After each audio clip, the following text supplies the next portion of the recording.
Assalamualaikum warahmatullahi wabarakatuh. Salam sejahtera, salam Malaysia Madani dan salam IPGM Peneraju Kecemerlangan Pendidikan Guru Bertaraf Dunia.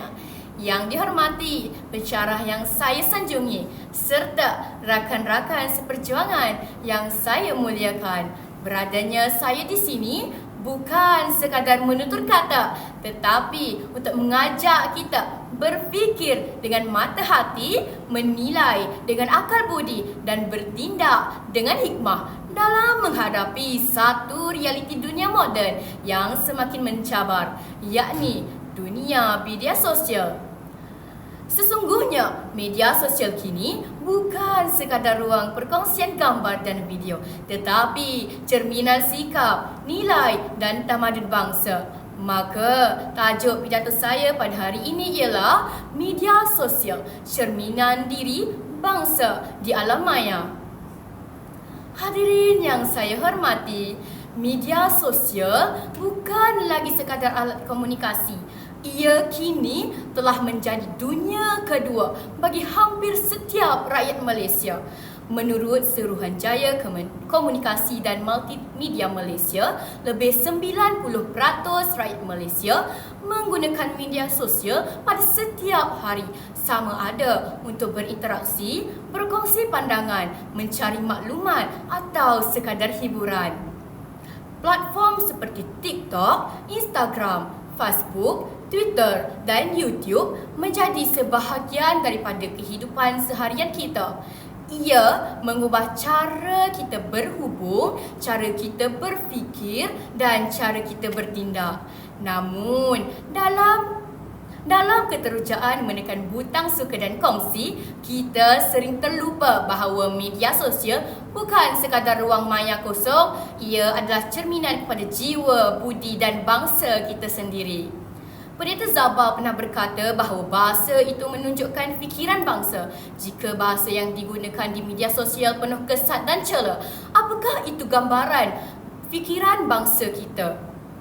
Tuan-tuan dan puan-puan, isu pertama yang membelenggu dunia maya pada hari ini ialah penyebaran maklumat palsu dan fitnah cyber.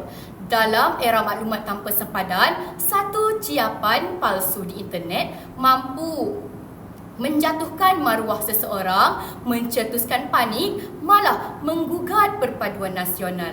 Laporan SKMM mendapati lebih 1,500 laporan berita palsu diterima sepanjang tahun tersebut, termasuklah isu politik, kesihatan awam dan hal ehwal agama. Kata Tan Sri Dr. Awang Sarian, penyalahgunaan bahasa di media sosial bukan sekadar kesilapan linguistik, tetapi tanda kerosakan akal budi dan tanggungjawab sosial.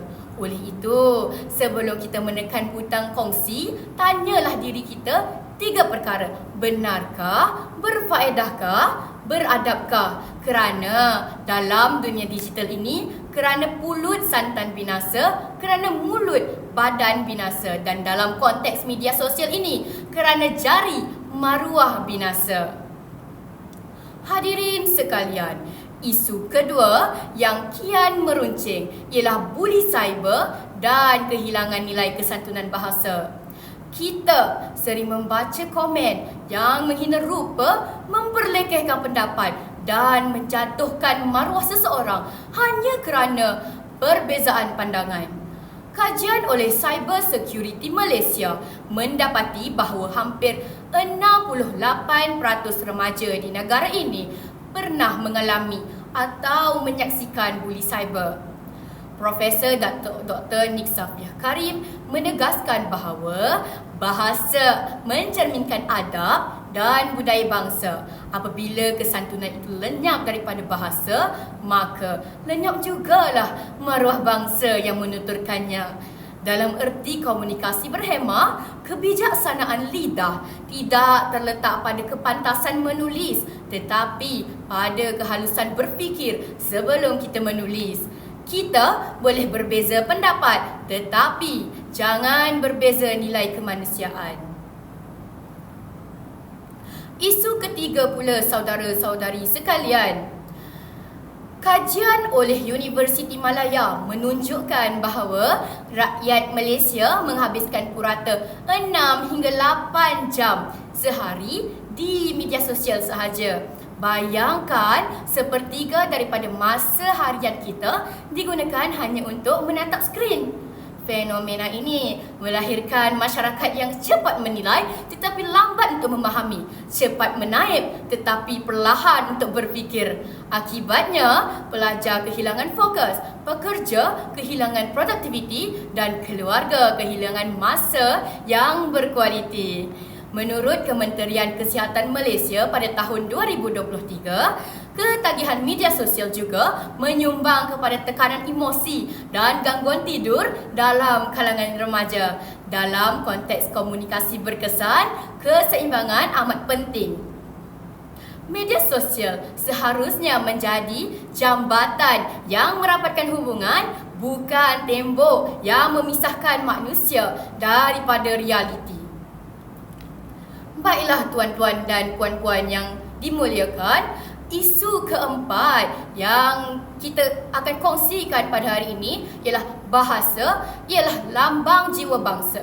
Namun, di media sosial, bahasa Melayu kini berhadapan dengan ancaman hakisan nilai dan struktur.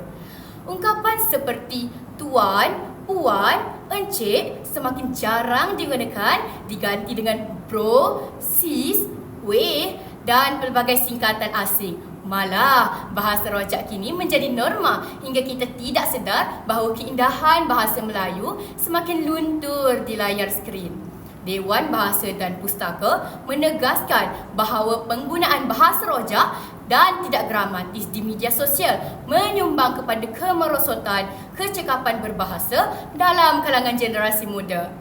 Menurut Tan Sri Awang Sarian pada tahun 2022, tamadun bangsa bergantung pada ketinggian bahasa dan adab bahasanya.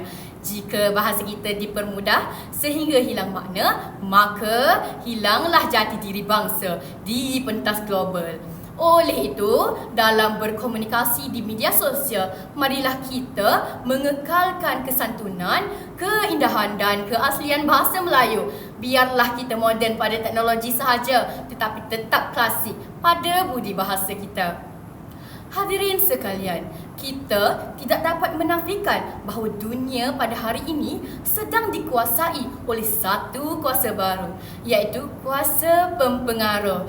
Golongan ini mampu mempengaruhi jutaan pengikut hanya dengan satu video berdurasi 30 saat.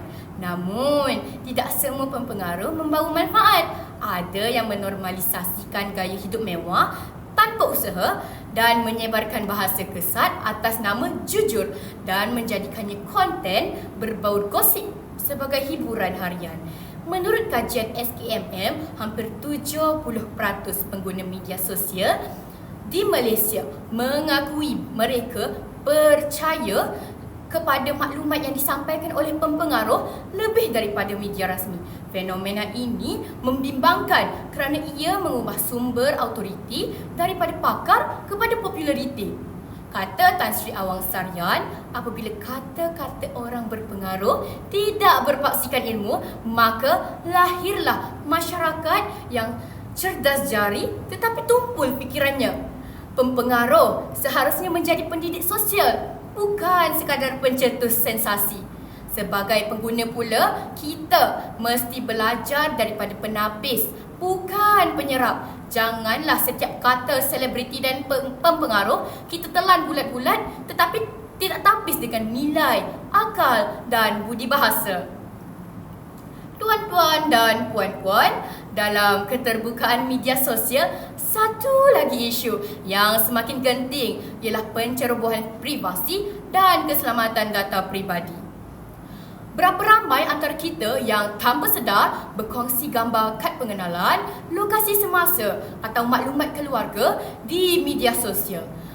Perbuatan ini nampak kecil, tapi ini sebenarnya membuka ruang kepada jenayah cyber, penipuan kewangan dan penyamaran identiti.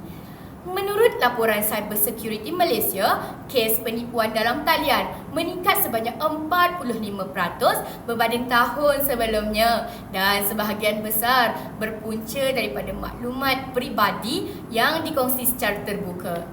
Dalam komunikasi berhemah, bijak bukan sekadar menulis dengan sopan tetapi juga berfikir sebelum berkongsi. Kita mesti belajar membezakan antara hak untuk bersuara dan tanggungjawab untuk menjaga keselamatan diri. Seperti yang ditegaskan oleh Profesor Emeritus Datuk Dr. Teo Kok Siong, media sosial mesti digunakan dengan hikmah, bukan hanya dengan jari. Tetapi dalam dunia digital, data ialah identiti dan identiti ialah maruah. Hadirin dan hadirat yang dihormati Allah sekalian, kita sering mengagungkan kehebatan revolusi industri 4.0 dan kecerdasan buatan AI. Tetapi realitinya tuan-tuan dan puan-puan, masih ramai rakyat Malaysia yang belum menikmati capaian internet yang stabil. Menurut Kementerian Komunikasi Malaysia pada tahun 2024, lebih 13% kawasan luar bandar masih menghadapi liputan internet yang lemah. Keadaan ini menyebabkan wujudnya jurang digital bukan hanya dalam kemahiran teknologi tetapi juga dalam peluang pembelajaran dan ekonomi. Jurang ini tidak dapat ditangani dengan segera. Jika tidak ditangani dengan segera, akan melahirkan masyarakat dua lapis. Yang satu celik digital dan satu lagi terkebelakang dalam arus pengetahuan. Dalam komunikasi berkesan, akses maklumat adalah asas kepada suara rakyat.